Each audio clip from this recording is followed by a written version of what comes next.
This is the Prostate Pitstop. One man's journey, everyone's fight. With Keith Smith and Matt McChlery. Sponsored by the Ferry Project.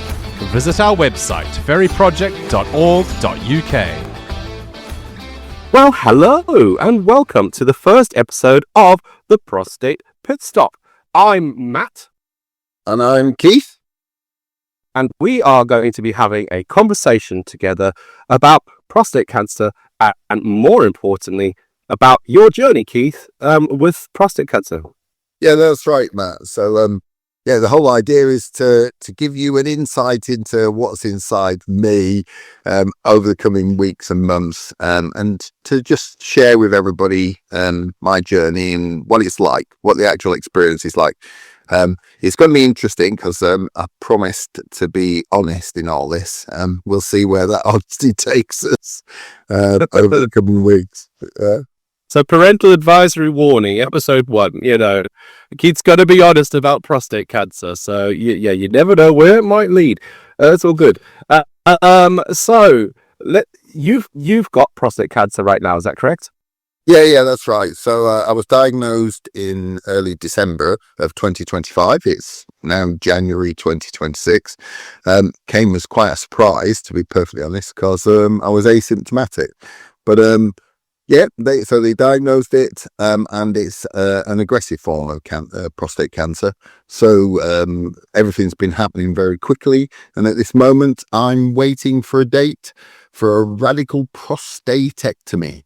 And of course, in future episodes, we'll be delving into a bit more detail as to sort of how it all began and sort of where you are now and following your journey through. But I guess I need to fess up at this point as well. Now, I have not had prostate cancer, but I have had cancer. So I'm a cancer survivor. I had non-Hodgkin lymphoma in 2016. And I didn't have any operations because it was in my lymphatic system. So they couldn't chop bits of it out because that would finish me off. So I had chemotherapy and all sorts of other things. Lived experience, sort of past lived experience. Keith is kind of living it now. But one of the things I found out on my journey is that every single person's cancer journey is different. It's so different, and all the treatment options and everything else are so different. Even if you have the same kind of cancer, it's still different. So I've got some lived experience there, but it'll be different to yours, and of course different to many listeners. Yeah, and that's it, and that's really why we thought we'd share this, because hopefully people will find some common thread if they're going through cancer, and specifically prostate cancer. And if not, maybe it just gives them a chance to talk and have discussions with other people. Because really, good to talk. Exactly. And what we want to do is just be able to share this experience and hopefully support and encourage others in their journey. And as you said, the thing that's key for us all is this is my journey. It's not going to be somebody else's journey, and their journey will be their own. And what we're not doing, and what I am not, is I am not a medical expert. I have no medical background. I'm not intending. Yeah, we're not giving any medical advice or anything like that. We might share what decisions I've made and stuff like that, but we're not taking the place of doctors. What we're doing is just simply sharing what it feels like, what the experience is, and indeed, hopefully, be supportive of other people. Whilst, thanks, Matt, you're supporting me on this journey. And, if you're listening to this, and you might be thinking, oh, do I have prostate cancer, or I'm terrified, or whatever it may be, I would strongly recommend speak to your doctor. That's the best decision you could make. Just have a conversation with your doctor. But saying that, we are going to draw on other resources that are out there, because we aren't the experts, but there are experts out there. And so, for example, there's a great website here in the UK called Prostate Cancer UK, and they do all sorts of amazing work and support and research and everything into this whole issue that a lot of men face. In fact, they say that 1 in 8 men will get prostate cancer in their lifetime. That's staggering, isn't it? What do you think about that? 1 in 8 men. Yeah, it's incredible. It shows, but I'm not, in some respects, I'm not surprised, because I know 3 people, 3 of the men who've got prostate cancer, people of different ages, nobody really young. Most of the people that I know who are receiving treatment for prostate cancer are in their 60s. So, and I'm 64, just so we're all clear. It was interesting when I was diagnosed, I was actually told I was quite young for my condition. It's been a long time since somebody told me I was young. So, but if you're young and you are still concerned, I would still have that conversation. I mean, don't just say, "Oh, well, I'm not yet 60, so it can't possibly be." Just ask. You never know. But just you were asymptomatic, is that right? You didn't have any symptoms. no. If I was, well, without going into too much detail, I was being tested about my prostate, because 2 years ago I actually had sepsis, which was caused by an infection in my prostate. So the doctors have been keeping an eye on the fact that I'd had that infection and what's the infection coming back. And so they were doing PSA tests looking for that. And as a side effect of that, discovered in June of last year that my PSA levels were going up. And that's led to the discovery in December that I actually had prostate cancer. And another great thing that the Prostate Cancer UK website does for you is they've got a quick little sort of survey, a quick quiz. It says, check your risk in 30 seconds, because there are certain groups of people, certain sort of factors, lifestyle factors and things, and genetic markers and all sorts of stuff that affect your risk level. So that might be something interesting to have a look at if you are wondering about prostate cancer. ProstateCancerUK.org is the website address, and on their front page there, it's got a check your risk in 30 seconds little sort of quiz. You click on the thing and you're off, and it only takes 30 seconds, so it won't take you very long. Even while you're sitting on the loo, you could just do that. 30 seconds. That's a good that's a good use of your time. Something else that they mentioned on the site is they do have a few possible symptoms to look out for. So they say that difficulty starting to urinate or emptying your bladder might be a symptom. A weak flow when you urinate, feeling that your bladder hasn't emptied properly, or dribbling urine after you've finished urinating, needing to urinate more often than usual, especially at night, or a sudden need to urinate, and you may sometimes leak urine before you get to the toilet. Now, there's lots of urine talk. So whereabouts is the prostate, and what kind of organs does it affect? Well, Matt, just before you disappear off on that one, just to say, I had none of those symptoms. Okay, so I had none of those symptoms at all. And not only that, but with my type of cancer, what I was told was, there's a genetic component to this. Have any of your family ever had prostate cancer that you know of? And the answer is no. Yeah. I'm all the men in my family, and I'm one of 4 brothers and so on. As far as I'm aware, none of my close relatives have had prostate cancer. I was asymptomatic, so I had no symptoms, none of the normal symptoms.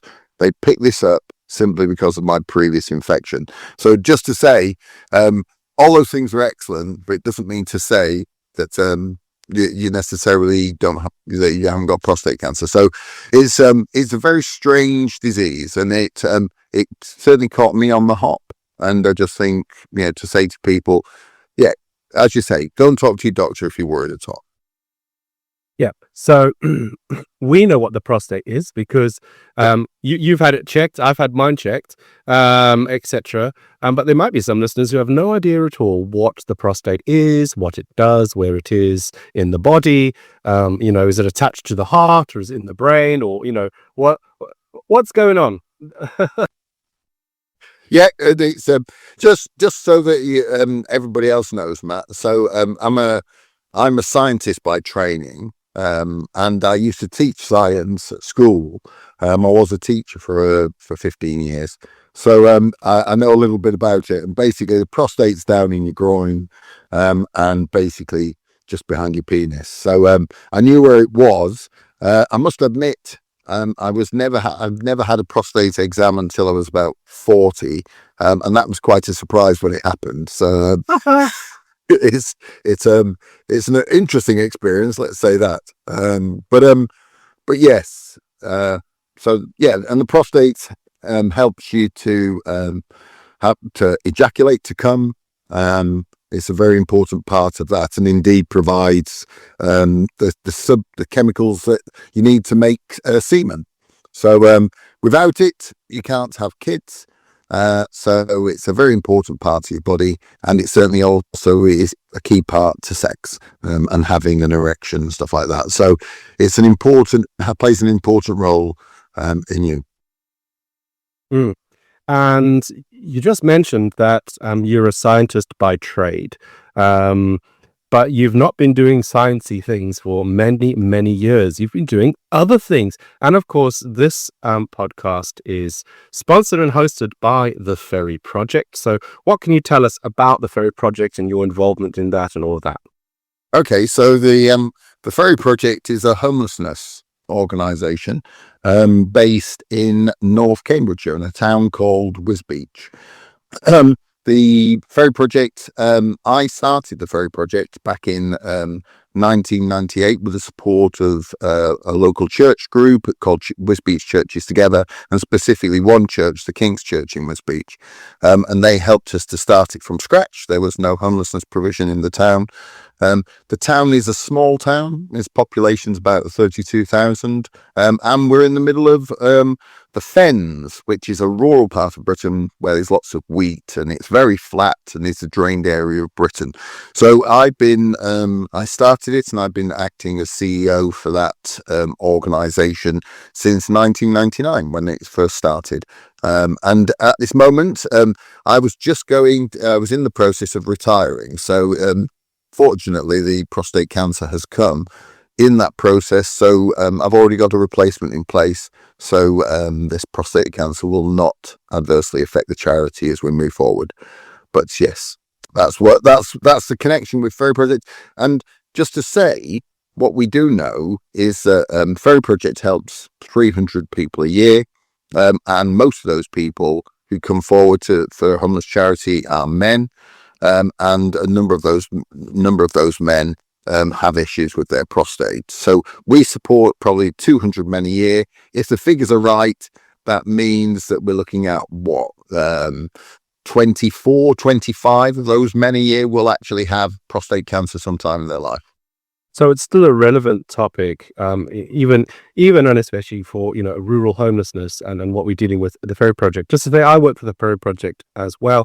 I am a communications officer there, and we also have another relationship between us as well, don't we, Keith? Because I married your daughter some years ago. You did, Matt. You did. So yes, you're my son-in-law. We're keeping it in the family. But the interesting thing, of course, Matt, is that we come from very, very different backgrounds. So I'm from Salford originally and grew up in Oldham and came to Wisbech as part of my teaching career. And of course, where are you from? I am from Zimbabwe originally, in Africa. It's a country in southern Africa, just above South Africa. And yeah, I was born there, grew up there, went to school there, moved to the UK about 23 years ago now. And yeah, here I am in Wisbech as well. That's right. And we met, and indeed, we first met because we're both Christians and we both attend a church, the King's Church in Wisbech. And that's how you got to know me, and you got to know my family, including my daughter, who you married. Yeah, that's right. Yeah, that's correct.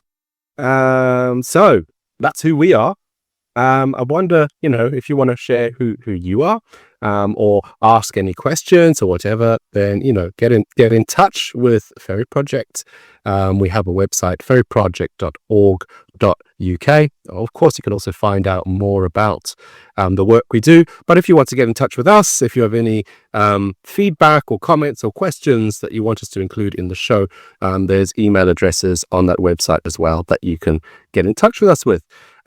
So yeah, we are keeping these short and sweet because we know that your time is precious. So we will be back soon with another episode of the Prostate Pitstop. So look out for us. Why don't you like it? Share it with your friends because it's really important stuff. This could save someone's life listening to this. So, share it amongst your social media. Let people know about it because, yeah, why don't you join the journey with us? So we look forward to seeing you really soon. Bye. Bye. Thanks for listening to the Prostate Pitstop, sponsored by the Ferry Project. Make sure you subscribe and share.